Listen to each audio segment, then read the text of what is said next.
vós, Senhor. Que a palavra do Santo Evangelho perdoe os nossos muitos pecados. Amém. Meus irmãos e minhas irmãs, é uma alegria celebrar a oitava da Páscoa, porque a gente vai, cada dia que passa, entrando dentro do mistério da ressurreição e vendo as diversas manifestações de Jesus. E essas manifestações, elas são tão especiais e tão específicas que cada um dos evangelistas, cada um dos que encontraram com Jesus, disseram a mesma coisa de um jeito diferente. Hoje nós temos essa história belíssima dos discípulos de Emaús e que nós conhecemos de cor. Todos nós conhecemos essa história de cor, quando os dois saem de Jerusalém, Jesus conversa com eles no caminho e chegando, eles reconhecem Jesus ao partir o pão. Mas por sabermos esta história de cor, muitas vezes nós não damos conta daquilo que ela representa para a nossa fé. Essa história, ela não é mais de Cleófas e de seu companheiro. Ela é nossa. Jesus, ele caminha conosco, aonde nós vamos. Ele nos ensina as Escrituras, ele nos diz daquilo que é necessário ouvirmos, ele nos fala da salvação, mas nós, como estamos muito preocupados com aquilo que nós vivemos, não reconhecemos o Senhor. Percebem que os dois discípulos, eles vão conversando e discutindo pelo caminho. Sobre o que eles falavam? A gente aqui, pelo menos, não sabe por que eles estavam brigando. Jesus chega perto deles, aí eles dizem, olha, será que você é o único peregrino em Jerusalém que não sabe aquilo que aconteceu lá com Jesus, o homem que era muito poderoso, um profeta poderoso em obras e palavras diante de Deus e diante do povo? Mas será que eles estavam discutindo isso mesmo? Por isso que nós temos que pensar o seguinte, para nós esse evangelho, ele é uma chamada de atenção. O que nós vamos conversando pelo caminho da nossa vida? O que nós vamos falando? O que nós vamos interpretando? Qual é o sentido que nós damos para as coisas que acontecem conosco? Isso é muito importante, porque às vezes aquilo que nós fazemos não nos permite reconhecer Jesus que está conosco, ao nosso lado. Não nos permite que esse Jesus que está conosco, ao nosso lado, nos fale dele, nos explique sobre ele. Hoje nós vivemos um tempo em que as pessoas acham que conhecem Jesus. Até naquele encontro que os bispos fizeram lá em 2007, não sei se vocês recordam, a conferência de Aparecida, foi uma das grandes preocupações dos bispos, que era evangelizar os batizados. Porque nós somos batizados e por nós sermos assim, nós achamos que conhecemos tudo de Deus. Nós achamos que já está garantida a nossa salvação.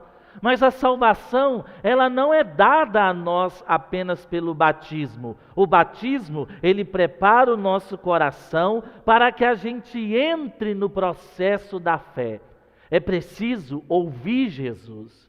É preciso escutar Jesus para que, no momento certo do partir o pão, nós possamos reconhecê-lo como Deus da nossa vida, como ressuscitado. A nossa missa, de fato, esse rito que nós celebramos, um pouco é inspirado nesta passagem desse evangelho, ou pelo menos nós podemos nos sentir revisitados a partir desta história quando nós celebramos a Santa Missa. Por quê? Primeiro a gente ouve a palavra, a gente ouve falar de Jesus, tantos profetas, como os salmos, os evangelhos que nos dizem das experiências de Jesus, e nós somos convidados a reconhecer esse Jesus na hora que a gente parte o pão. Percebem que é uma hora especial para nós? A hora que a gente coloca Jesus sobre o altar e oferece Ele em sacrifício, nós temos que ter o coração aberto para reconhecermos que Ele é aquele mesmo Jesus, o Nazareno, que passou 33 anos nessa terra, 30 escondido, 3 anos em missão e que conquistou o coração daqueles discípulos. Conquistou tanto esse coração que esses dois que a gente ouve eles falarem de Jesus, quando eles reconhecem Jesus, eles usam uma palavra que me chama muito a atenção. Um olha para o olho e diz para o outro e diz assim: não estava ardendo o nosso coração quando ele nos falava pelo caminho e nos explicava as Escrituras? Arder o coração significa o quê? Significa que aquilo que Jesus foi dizendo para aqueles discípulos, foi recordando a eles o mesmo sentimento que eles tinham na presença de Cristo enquanto ele vivia no corpo e estava ali presente junto com eles. Nos momentos dos milagres, nos momentos dos ensinamentos, nas orações que eles faziam juntos. E esses discípulos, ao ouvir essa palavra, eles dizem: o nosso coração não estava ardendo enquanto ele falava conosco sobre as Escrituras? E aí, a gente precisa se perguntar hoje, no nosso caminho, enquanto nós estamos vivendo a nossa vida, preocupados demais com tudo aquilo que acontece ao nosso redor, será que a gente também sente isso que os discípulos de Emaús sentiram? Arder o coração? Não é só um sentimentalismo, mas é uma expressão daquilo que Jesus produz em nós. O Papa Francisco sempre diz isso, né? O cristão verdadeiro é aquele que tem alegria de viver. E eu penso que esta alegria é esse arder o coração. O coração está em chamas. Chamas porque o Espírito Santo vai moldando, vai transformando, vai trazendo a esses discípulos recordações daquilo que Jesus ia dizendo. E é interessante que esses dois discípulos sabiam que Jesus tinha ressuscitado? Sabiam. Eles estavam lá antes de saírem para ir para Emaús, eles escutaram que as mulheres foram ao túmulo. Lembra? Maria Madalena e as outras mulheres que foram lá ajeitar o túmulo e viram anjos que conversaram com elas? Nós lemos esse evangelho. Lembra que João e Pedro foram correndo até o túmulo para poder ver Jesus, mas apenas viram o túmulo vazio? E aí eles dizem: alguns dos nossos viram todas essas coisas, mas a Jesus ninguém viu. Olha que interessante. E aí a gente fica perguntando, hoje à tarde, eu estava pensando nesse evangelho e fui procurar no catecismo. Há muito tempo a gente vai ler no catecismo da Igreja Católica. Aí eu fui ver sobre a ressurreição de Jesus. E lá estava escrito assim, olha que bonito. A nossa igreja é uma excelência naquilo que fala sobre Jesus. Lá diz assim, que a fé na ressurreição é uma fé tão razoável, ou seja, ela não entra em conflito com a razão, porque várias experiências dos discípulos, elas não podem ser interpretadas como um surto de loucura que deu naqueles homens. Para eles foi muito difícil acreditar na novidade da ressurreição. Tanto que a gente vê, olha, esses dois discípulos experimentaram as mulheres que voltaram do túmulo vazio, experimentaram Pedro e João que disseram e confirmaram o que as mulheres haviam dito, mas eles não viram Jesus. Olha para vocês verem. E Jesus, que é muito simpático, né? Jesus é simpático. Ele diz assim para eles: como sois sem inteligência e lentos para crer em tudo que os profetas falaram. Como eu sou pouco, sem paciência nenhuma, eu diria assim, mas vai ser burro assim na casa do chapéu. Pelo amor de Deus, eu falei com vocês, disse tudo e vocês não compreenderam. Jesus é chique. Jesus, ele tem classe, né? Ele diz: como sois sem inteligência e lentos para compreender as coisas. Olha como Jesus, ele conhece o nosso coração. Não é fácil mesmo aceitar a ressurreição de Jesus, não, gente.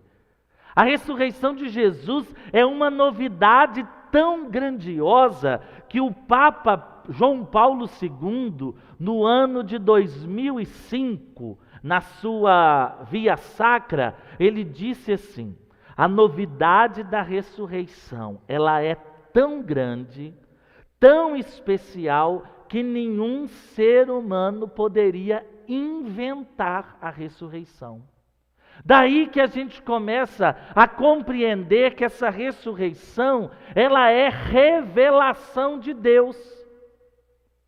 Antes, bem antes, eles falavam de reencarnação, que a gente morria, depois voltava em outros corpos. Principalmente se você pega os filósofos, Platão, por exemplo, que fala muito sobre o mundo das ideias. Platão dizia que a gente morria, chegava no lugar, passava no rio do esquecimento e nascia de novo. Agora não, Jesus está dizendo, olha, ressurreição. Significa o quê? Esse Jesus Nazareno que viveu, que sofreu, morreu, ele ressuscitou. E a prova disso está que ele mantém as suas feridas da crucifixão. Para a gente não perder a noção de que esse que é ressuscitado é o mesmo que foi morto. Nós podemos ver na imagem do nosso ressuscitado que nós temos aqui hoje, é bem bonita essa imagem, é muito representativa. Ela tem lá a ferida que o soldado fez no lado direito de Jesus, tem as chagas das mãos e dos pés para dizer, esse Jesus ressuscitado é o mesmo Jesus que andou conosco. Claro que totalmente diferente, num corpo totalmente glorioso, tão glorioso que os discípulos não puderam conhecer Jesus. Eu acho interessante essa palavra, né? Andaram com Jesus durante 3 anos, mas na hora que Jesus aparece ressuscitado, não é aquele mesmo Jesus que andou com eles, é um Jesus diferente, um corpo diferente, um corpo glorioso, mas um corpo glorioso que mantém em si mesmo as mesmas características. Portanto, os discípulos o reconhecem no partir do pão. Está vendo como é importante a gente viver a nossa fé, principalmente a nossa fé vivenciada na igreja? Como é que eu vou conhecer Jesus? Como é que eu vou reconhecer Jesus? Somente é possível reconhecer Jesus no partir o pão, no momento em que nós, como família, celebramos esse sacrifício e na hora do cordeiro, partindo o pão, a gente diz, Cordeiro de Deus que tirais o pecado do mundo, tende piedade de nós, depois dai-nos a paz. E o padre em Cristo, por Cristo e para Cristo, levanta a hóstia consagrada e o cálice e diz: eis o Cordeiro de Deus, aquele que tira o pecado do mundo. E a gente diz: Senhor, eu não sou digno de que entres em minha morada, mas dizei uma palavra e eu serei salvo. Meu Deus, é tanta fé, é tanta coisa que a gente precisa aprender sobre a ressurreição, para que a gente possa reconhecer Jesus em todos os momentos da nossa vida. E principalmente nesse momento em que nós estamos vivendo. Um momento de igrejas de portas fechadas, mas os nossos corações estão abertos. O céu está aberto. A igreja é templo, mas a igreja que sou eu, a igreja que é você, nós estamos vivos. Podemos reconhecer Jesus nas nossas celebrações online, podemos reconhecer Jesus na vivência do amor ao próximo nesse tempo. Hoje eu estava vendo à tarde, a gente nem tem paciência, mas eu parei um pouquinho em frente à TV e estava vendo a votação lá do STF sobre liberar ou não participação dos fiéis nas missas presenciais. Olha para você ver a burrice que a gente comete. Como nós ainda somos lentos e sem inteligência para compreendermos as coisas. Vejam, muitas pessoas, estão desesperadas porque não estamos podendo realizar os cultos presenciais. E aí começam a perguntar e a dizer: mas está tudo aberto, os bancos estão abertos, os mercados estão abertos, fulano de tal está aberto. É verdade, é uma incongruência isso. Na verdade, é até escandaloso, porque a gente tem que pagar imposto, a gente tem que comer, a gente tem que ir na farmácia. Por que só as igrejas estão fechadas? Sabe por quê?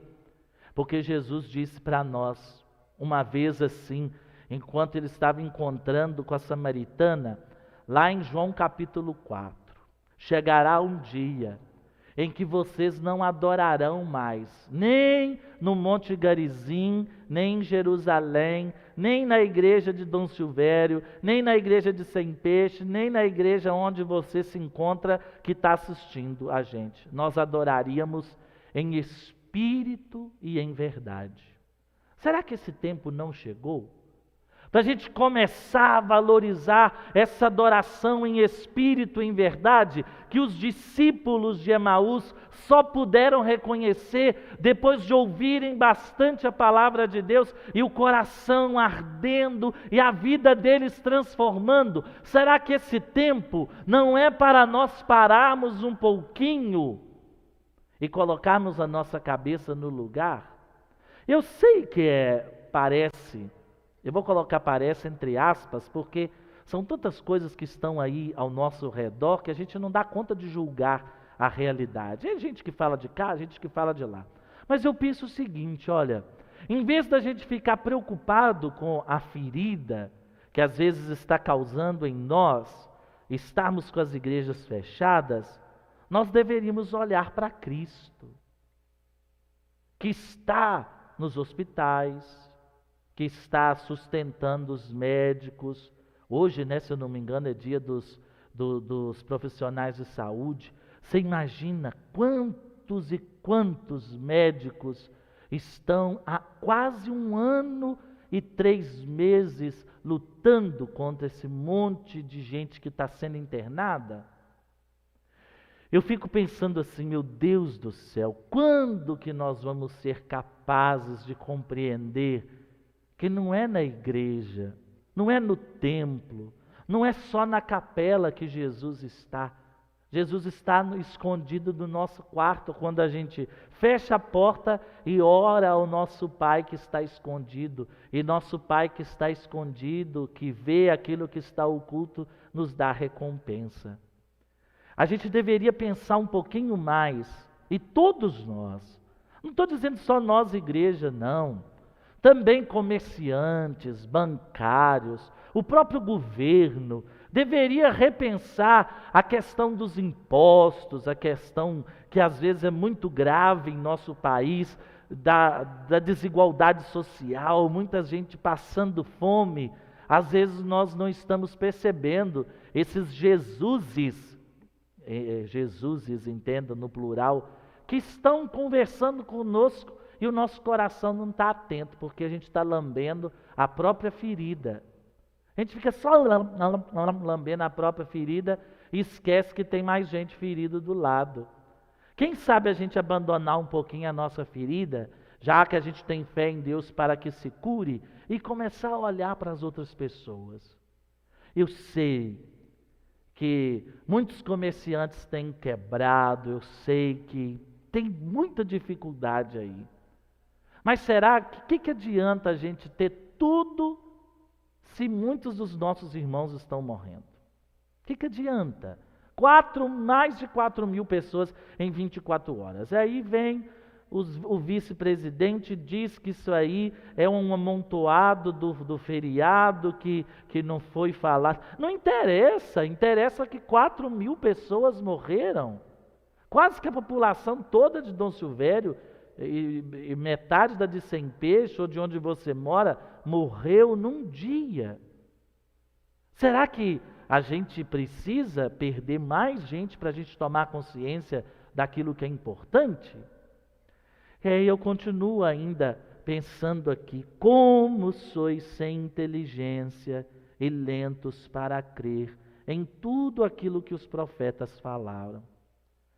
Quantas vezes os profetas falaram com o povo, né? Que estava lá na Babilônia, exilados, dizendo assim: olha, confia em Deus, o sofrimento não é para sempre, fica quietinho, Deus no momento certo vai libertar a gente. E o povo dizia: nós não acreditamos em Deus, nós não podemos acreditar em nosso Senhor. E aí, nas margens do rio da Babilônia, o povo de Deus sentou chorando, dizendo assim: ai, ai, ai, a gente não pode cantar os cânticos de nosso Deus em terra estrangeira, e penduraram nas árvores por ali os seus instrumentos de alegria.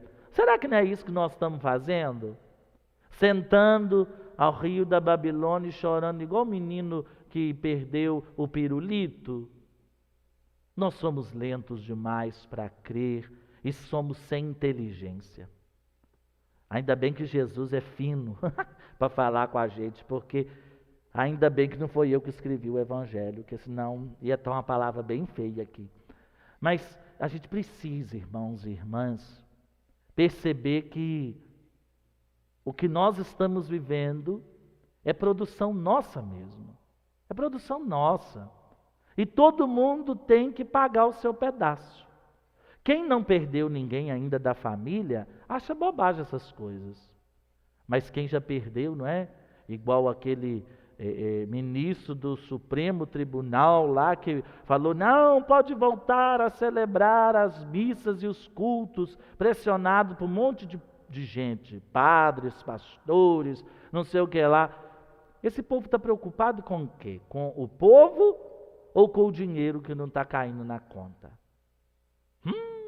Aí que vem a pergunta, né? Será que estão preocupados com o povo que não tem missa, ou que não tem culto, ou porque está faltando dinheiro nos cofres das igrejas? Que coisa, né? Será? Nós somos lentos para entender, né? E o ministro, pressionado, ele vai lá e abre tudo. Mas se ele adoecer, vai ter uma vaguinha para ele no CTI, no Albert Einstein, ou então lá nos outros hospitais chiques. Igual tem alguns artistas aí gastando milhões para se manter vivos, enquanto a Dona Maria e o São João tá morrendo nas filas, né? Que coisa! Será que nós não somos lentos demais para compreender as coisas? É verdade. Talvez o que tem movido os corações são mais o dinheiro do que o bem das pessoas. Será que é a salvação das almas que nós queremos mesmo? Ou a salvação das nossas contas no banco? Triste realidade. Triste realidade. E a igreja ela não está longe daquilo que o mundo está pensando, não. O governo, os bancos, as pessoas que têm o comércio, às vezes nós não estamos muito longe disso, não. A gente precisa repensar um pouquinho essas coisas. Precisamos repensar, irmãos e irmãs, porque senão a gente começa a permitir que o espírito do mundo entre dentro da nossa igreja, das nossas igrejas, não é? Todas as igrejas cristãs, as que não são cristãs também, os terreiros, tudo aquilo que é religioso, nós temos que tomar muito cuidado para a gente não reproduzir em nós o espírito do mundo. Fica dado o recado aí para nós. Eu sou um padre de aldeia, minha palavra não vai chegar em muito lugar não, mas se vocês estiverem me ouvindo, tentem pensar um pouquinho, parar de lamber a ferida e tentar descobrir esse Jesus que está falando conosco e tentando nos alertar. Talvez não é nem no Monte Garizim, nem em Jerusalém, nem no Santuário da Saúde, nem na igreja paroquial ou na capela de Sem Peixe, nem onde você está. Talvez a adoração em espírito e em verdade chegou o tempo da gente fazer dentro das nossas casas. Foi interessante que na Páscoa, na Semana Santa, muita gente foi mandando fotos, né? Que fez um altar bonito nas casas, com velinhas, suas imagens. Isso é muito bonito, não é? É muito aconchegante a gente perceber que a nossa religião, a nossa igreja, ela não está encerrada em paredes. Muitas vezes ela precisa estar nas paredes, que a gente precisa se juntar. Mas nessa hora que a gente não pode juntar, vamos louvar a Deus em espírito, em verdade, não é? Como diz aquela música, mesmo nas tempestades, mesmo que eu não saiba louvar, te louvo em verdade, pois somente tenho a ti. Tu és a minha herança, te louvo em verdade. Mesmo que me falte as palavras, mesmo que eu não saiba louvar, te louvo em verdade. Por quê? Pois somente tenho a ti. Tu és a minha herança, te louvo em verdade. Vamos tentar reconhecer esse Jesus, que depois de falar conosco a sua palavra, ele parte para nós o seu pão e dá para nós a sua carne e o seu sangue. Cantemos, ó